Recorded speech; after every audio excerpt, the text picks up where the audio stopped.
Hey everyone, it's Amanda Haney and Marie here.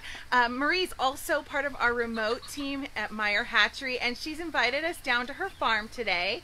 We are going to take a tour of her new chick brooder setup. And we've been having some pretty cool temperatures, like freezing temperatures. I think our high is 37 today, but we're kind of grateful for the sun. As you can see, there's sun peeping through, and we haven't seen that for a while. So as you're popping on, please let us know where you're popping on from. Hello, Miss Megan Howard. And then also, Happy New Year to everybody.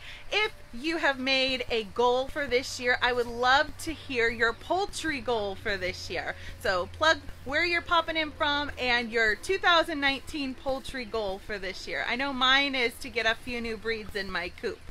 So we'll wait just a second for people to pop on. Hello, Alabama. Is the sun shining there today too? So Marie, as people are popping on, what made you decide to use this particular brooder setup? Well, we needed to have a pretty good amount of more layer chicks for spring. We sell eggs at 2 farmers markets in the summertime. So my goal was I need lots of eggs come April, May to do the summer season.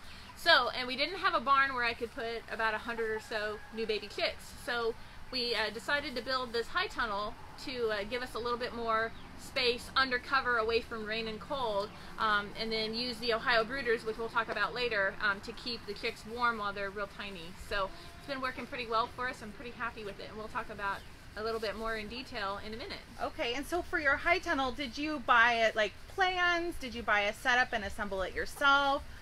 How did you go about doing that? There are kits available. We decided to go the DIY route, and so we found a really good deal at a local farm store on the chain link top rail, which is what you use to bend the metal hoops that are holding the whole frame, that are the framework. So when we found the good deal on the railing, we decided to do the DIY method. So we built it all from scratch, just using information we found on the internet. And it's been working great. It's 20 feet wide by 24 feet long, and that gives us enough space to brood about 200 chicks in here. I decided that was way more than I needed, so we just went with, we've got 120 chicks in here right now. And so for brooding chicks, what are we looking at as far as space requirement? Because a lot of people are like, well, how big of a space do I need for X amount of chicks? So for the first 3 weeks of age on the chicks, I go with the rule of thumb of a ½ square foot per chick, and then as they grow, I'll get them up to where we have about a square foot per chick while they're in the brooder. I've got a little bit more than that here with only 120 chicks running around in here. I've determined that they've got enough square footage in here to get them through until they're 16 or 18 weeks old, and I actually have plans. I already have the nest boxes ready and waiting for when, if they need to stay in here, if we don't get the old barn renovated, which is where they're moving into come laying season, they can start their laying careers in here. All I need to do is add nest boxes and they can stay right in here.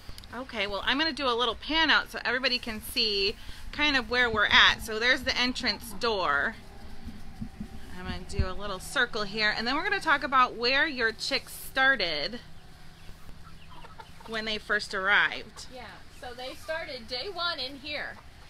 Right as soon as they arrived, half the chicks I picked up at the hatchery up in Polk, and the other half came in the mail. The 100 golden buffs that you see running around here were mail. I decided to have them shipped to me in the mail because it was such a large order.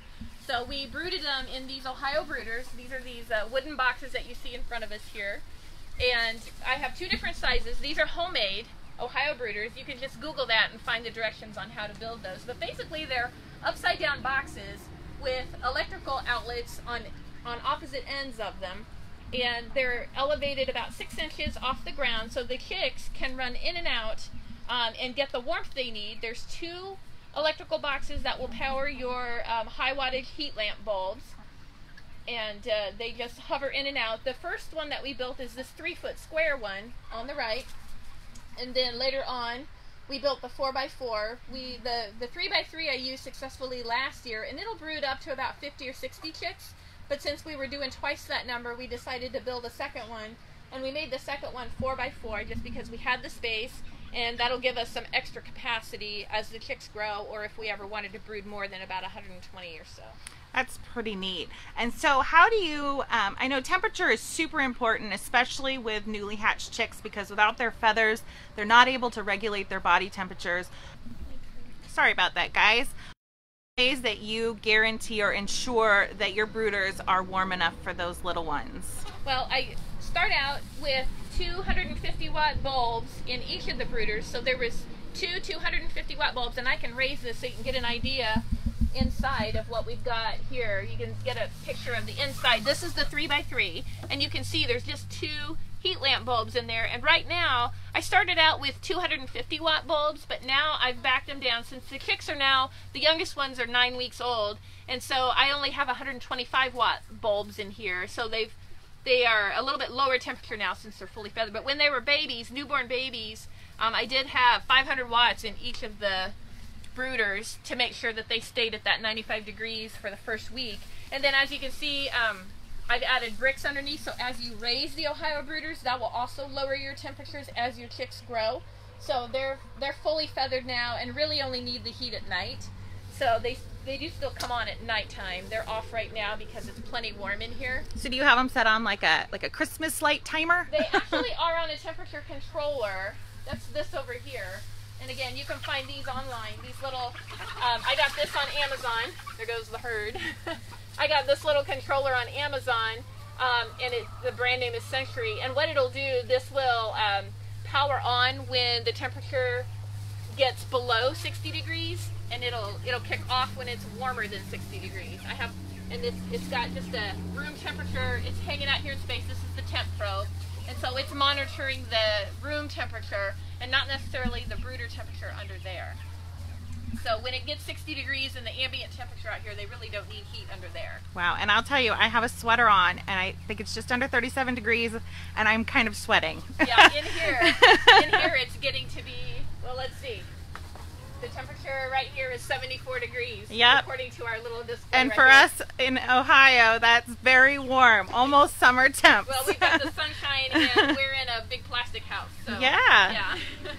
Okay, and then did you also put their chick feeders inside the Ohio brooders, or how did you set them up? I see there's some boards along the outside there. So the boards that you see here are just 4x8 sheets of 1/2-inch plywood that we ripped in half. And what we had when they were tiny, is you don't want them wandering away too far from their heat when they're tiny, because they'll get too far. If they have the full range of this big space, they'll get too far away and they won't make it back to the heat source before they get cold and get hypothermic and they can die. So we corralled them with those panels into an 8-foot square area. So we had an 8-foot by 8-foot area in the middle of this high tunnel that we kept them corralled and close to their Ohio brooders, so they didn't get too far away from the heat source. And then the waterers and feeders were just on pieces of plywood, just flat on the ground, and they were like right here next to the Ohio brooders, so they could just pop out, get a quick drink of food and water, and then get back in. They could kind of self-regulate their temperature that way a little bit. But I didn't have them spread. You just want to kind of keep them contained, and then as they grow, you give them a little bit more space and a little bit more space until eventually, by the time they were about 5 weeks old, they could hop over the 2-foot side, and then they got free range of the whole space. And I see you use like the bricks and stuff to pull the waterers up off the floor. And I know for me, I like to do that because it helps keep your waterers clean, helps keep them from pooping in their water. And I'm sure they still perch on top, unless you've got the hanging ones here too, so they're less likely to perch. I haven't had any trouble with them perching on the tops the way I've got them set up here. The hanging ones, as much as we can get them to hang, the better, because you want to keep their feeders and waterers at the level of their backs. That just helps them eliminate any waste of the feed. They won't kick it out as much if that feeder's higher. So, about once a week or so as the chicks are growing, I come back and adjust these strings up a little bit higher on the feeders. And then, of course, the waterers I'm taking down every day and refilling. The other two waterers you can see are just setting on heater bases, so that when it does get, at night, when it does get below freezing here, I do plug those in, and those will keep their waterers thawed out so they can get a drink in the... Because when they're little babies, they're up and down all night long, and so not so much now. Now they're old enough that they're kind of sleeping at night through the night, but they're getting up pretty early in the morning and getting their drinks of water earlier than I want to get up. And we'll, for those that are watching, we will put some links into some heated bases. They're absolutely fantastic if you live where it gets quite cold, especially in the evenings. It creates a lot less hassle when having to break the ice to get water to your poultry. So I highly recommend those. I use those as well. And then I also see you've got straw bales along the back. That also helps insulate the space as well, right? It sure does. I actually had those straw bales. When we had the 8x8 corral in the middle with the panels, those straw bales were on the outside, kind of insulating them as they were babies. And I actually even did them with the Ohio Brooders and the corral panels. Even on really, we had a cold spell when they were only a week old. I think we had it overnight lows in the mid-teens. It got to about 15 degrees. And that was pretty cold for baby chicks. And so I actually had some old blankets that I just covered the entire 8-foot space to kind of help even further hold that heat in. And they did fabulous. In fact, one night I came out and checked on them and they were panting, so I had to uncover them a little bit. So yeah, they were quite warm even at 17, 15 degrees overnight that night. So. And I see you have the purchase set up. I know these guys are what, about 12 weeks old? The oldest ones are 12, the youngest ones are 9 weeks old. So they're just now learning to perch. I just got those installed about 2 days ago. So they're starting to make the transition from baby chick to teenage chick. And so they'll start to learn how to roost now. And I do see you have the fan set up so that keeps the air flowing, because you don't want the ammonia to build up in your coop or your brooder, because that will cause respiratory issues with your poultry. Exactly. These 2 fans you see on the sides are simply circulating the air in here to kind of keep it all stirred up and fresh.